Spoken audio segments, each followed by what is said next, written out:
Bai, haure, ahotan ibili dugu, bai hori, edo bai beste neurri batzuk horrekin lotuta egon leizkenak. Iruditzen jaku, guk berez, eta hori ere programan jasotzen dugu, planteatuko genduke modu orokorrago baten.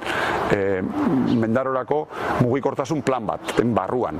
Bai mugikortasunari dagokionez antolatu biako liake,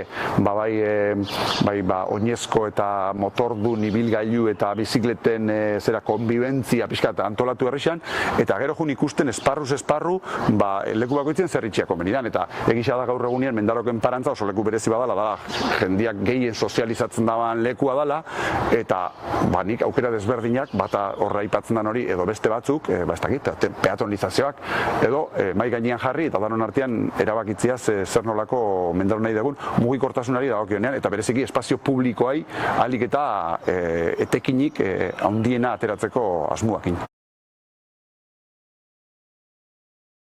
Bai, gure urrengo hauteskundetarako eramango deun programetarako apostua da, nun zeharo itxiko deguna merkatarien zamalanak esezik eta behartzuen behar du nahi duten berezitasuna duten norbaiten esezik. Eta horrek pentsatzen dugu elkargune erosoagoa eta askoz seguru izango dela mendarrotar guztientzako.